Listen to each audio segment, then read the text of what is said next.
प्रिय विद्यार्थियों, बीए द्वितीय वर्ष के प्रथम पत्र में जो वैदिक साहित्य है उसमें आज ब्राह्मण ग्रंथों के महत्व के विषय में अध्ययन करेंगे कि ब्राह्मण ग्रंथ में जो यज्ञ है उन यज्ञों का विधान के विषय में वर्णन किया गया है कि जो संहिता साहित्य है उस संहिता में तो स्तुति की प्रधानता बताई है, लेकिन ब्राह्मण विधि प्रधानता और ब्राह्मण ग्रंथों में यज्ञ याज्ञादिकों का विस्तृत वर्णन जो है किया गया है।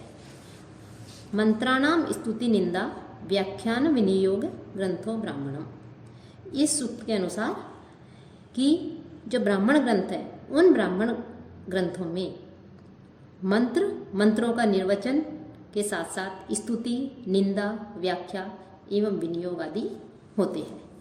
इन सब का वर्णन जो है ब्राह्मण ग्रंथों में किया जाता है, लेकिन यज्ञ के रहस्य के साथ साथ अन्य रहस्यों को भी ब्राह्मण ग्रंथों जो है उसमें बताया गया है। इसलिए ब्राह्मण ग्रंथों का महत्वपूर्ण स्थान है कि दार्शनिक चिंतन की दृष्टि से हम देखें तो ब्राह्मण ग्रंथों में दार्शनिक चिंतन जो है उसका सुंदर समन्वय किया गया है। इनमें जो उपनिषद तत्व है उन उपनिषद तत्वों का उल्लेख किया गया है। ऐत्रेय ब्राह्मण में सृष्टि के रहस्यों का विस्तार से वर्णन मिलता है। वैदिक साहित्य का जो उपनिषद भाग है कि सृष्टि रचना, ईश्वर का स्वरूप, जीवात्मा का स्वरूप, मोक्ष, इन सब का जो प्रसंग है, इन प्रसंगों को लेकर के जो उपनिषद भाग है वो ब्राह्मण ग्रंथों का ऋणी रहा है।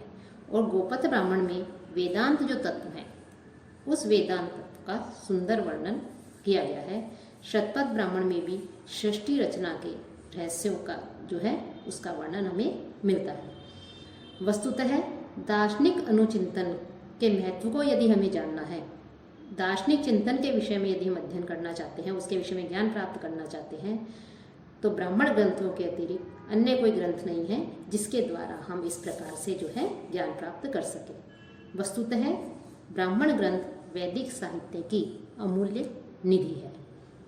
तो दार्शनिक चिंतन के साथ साथ याज्ञानुष्ठान और पौरोहित्य ज्ञान के लिए भी ब्राह्मण ग्रंथों का महत्व है कि ब्राह्मण ग्रंथों में यज्ञ को ईश्वर का स्वरूप मानते हुए इसे सर्वोपरि कर्म कहा गया है। यज्ञो वे श्रेष्ठतम कर्म, कि यज्ञ करने से संपूर्ण प्रजा का कल्याण होता है। यज्ञ सर्वश्रेष्ठ कर्म है। मनुष्य सब पापों से विमुक्त हो जाता है यज्ञ आदि करने से। और ब्राह्मणों में जिन यज्ञों का विधान किया गया है उनका वैज्ञानिक दृष्टि से भी अत्यधिक महत्व है। यज्ञ करने से कि जितनी भी आदि भौतिक, आदि दैविक, ऐहिक विपत्तियां जो होती हैं, संकट होते हैं, उन वो संकट दूर हो जाते हैं और मनुष्य जो है उसको असाध्य कष्ट से भी मुक्ति मिलती है। तो ब्राह्मण जो ग्रंथ है उनका यज्ञों को करने की दृष्टि से यज्ञानुष्ठान और पौरोहित्य ज्ञान के लिए भी अत्यधिक महत्वपूर्ण स्थान इनका रहा है। जहाँ तक वर्ण व्यवस्था देखें तो वर्ण व्यवस्था की दृष्टि से भी ब्राह्मण ग्रंथों का महत्वपूर्ण योगदान रहा है कि 4 वर्ण माने गए हैं, ब्राह्मण, क्षत्रिय, वैश्य और शूद्र। इन चारों वर्णों के जो कार्य हैं, इनका जो स्वभाव है, जो प्रकृति है, इनको वैज्ञानिक रूप दिया गया है। साथ ही साथ जो समाज है उस समाज को इन चारों वर्णों के रूप में सुव्यवस्थित करने का श्रेय भी ब्राह्मण ग्रंथों को ही जाता है। संहिता काल में इन चारों वर्णों की व्यवस्था का संकेत किया गया था, लेकिन इनका विस्तृत एवं वैज्ञानिक विवेचन ब्राह्मण ग्रंथों में मिलता है। और जो इसकी पुष्टि के लिए हम कह सकते हैं कि जो शतपथ ब्राह्मण है उस शतपथ ब्राह्मण में वर्ण व्यवस्था का विशेष विवेचन हमें मिलता है। ब्राह्मणों में वर्ण व्यवस्था जो है उस वर्ण व्यवस्था को प्रकृति से जोड़ करके सामाजिक जो कार्य है, युक्ति संगत जो कार्य है, उस कार्य को भी प्रशस्त किया गया है। तो वर्ण व्यवस्था की दृष्टि से भी हम कह सकते हैं कि जो ब्राह्मण ग्रंथ है उनका महत्वपूर्ण स्थान है। साथ ही धार्मिक, सांस्कृतिक, इतिहास के ज्ञान के लिए भी ब्राह्मण ग्रंथों को हम नहीं भुला सकते, उनका अत्यधिक महत्वपूर्ण स्थान है। यज्ञ विज्ञान की सर्वांगीण जानकारी के लिए भी महत्वपूर्ण स्थान रहा है। और राष्ट्रीय उन्नति के लिए जिस राष्ट्र धर्म का प्रतिपादन ब्राह्मण ग्रंथों में किया गया है उससे ब्राह्मण ग्रंथों का महत्व और अधिक बढ़ जाता है कि ब्राह्मण ग्रंथों में राष्ट्र को एक सूत्र में बांधने का सफल प्रयास किया गया है। इसमें जो शतपथ ब्राह्मण है उसमें जो अश्वमेध यज्ञ का जो विवेचन मिलता है, उस यज्ञ में अश्व जो है, उस अश्व को एक राष्ट्र का स्वरूप माना गया है और राष्ट्र का स्वरूप मान करके राष्ट्रीय उन्नति के लिए यज्ञ को संपादित करने पर बल दिया गया है। दूसरे शब्दों में हम कह सकते हैं कि यदि राष्ट्रीयता की भावना को यदि विकास करने का श्रेय दिया जाए, राष्ट्रीयता की भावना को विकसित करने का यदि श्रेय किसी दिया जा सकता है तो श्रेय ब्राह्मण ग्रंथों को ही जाता है। साथ ही प्राचीन जो उपाख्यान हैं उनके विषय में यदि हम ज्ञान प्राप्त करना चाहते हैं तो प्राचीन उपाख्यानों के ज्ञान के लिए भी ब्राह्मण ग्रंथों का महत्वपूर्ण स्थान है।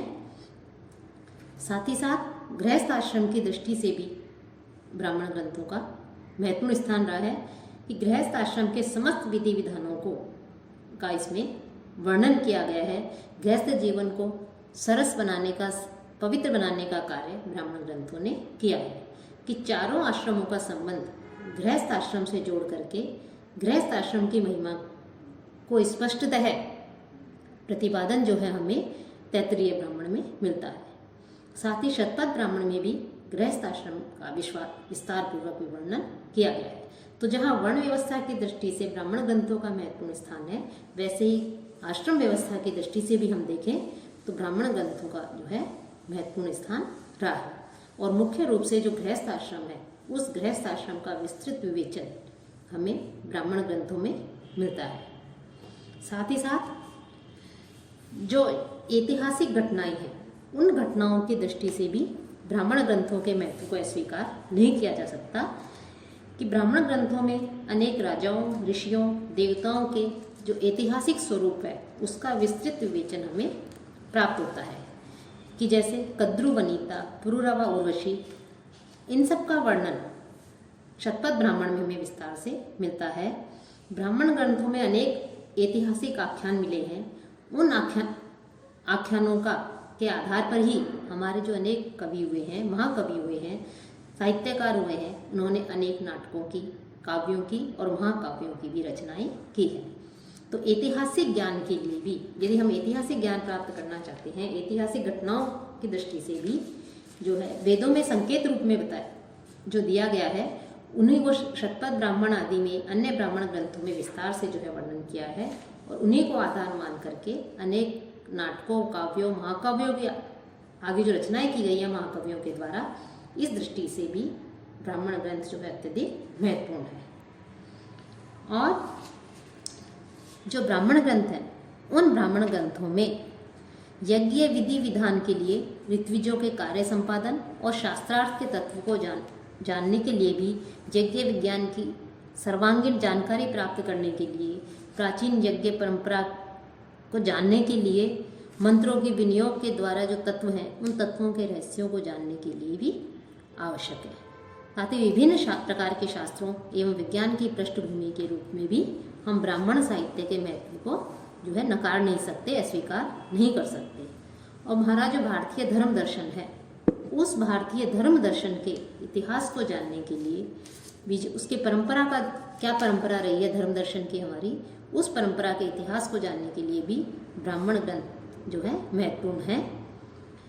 ये ब्राह्मण ग्रंथ हमारे अतीत की एक तरह से निधि है और वैदिक युगीन संस्कृति का केवल ये एक चित्र ही प्रस्तुत नहीं करते, अपितु हमें वैदिक युग जो है उस युग का जो ज्ञान है, उस युग के ज्ञान से हमें आलोकित भी ब्राह्मण साहित्य करते हैं।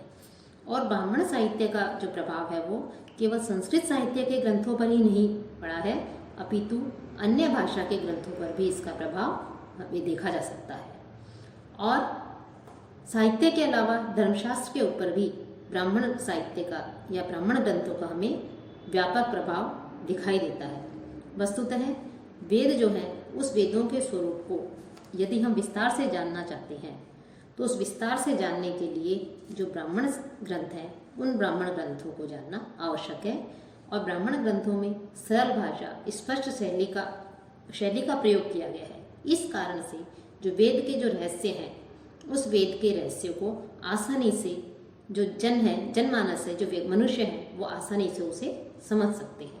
तो इस प्रकार से ब्राह्मण साहित्य जो है अत्यधिक विशाल है, विपुल है और इसका जो महत्व है वो महत्व जो है अनेक प्रकार से जो है हमें दिखाई दे मिलता है। भाषा विज्ञान की दृष्टि से भी, निरुक्त परंपरा के ज्ञान के लिए भी जो है इसका अत्यधिक महत्व है। और ये एक और तो यज्ञ विज्ञान के रहस्यों का उद्घाटन करते हैं ब्राह्मण साहित्य, साथ ही साथ उस समय की तत्कालीन समाज जो है उस समाज की परंपराओं का भी जो ज्ञान है वो हमें ये जो ब्राह्मण ग्रंथ हैं ये हमें करवाते हैं। तो इस प्रकार से ब्राह्मण ग्रंथ जो है उन ब्राह्मण ग्रंथ का हमारे लिए अत्यधिक महत्व है और ब्राह्मण ग्रंथ का महत्वपूर्ण स्थान रहा है।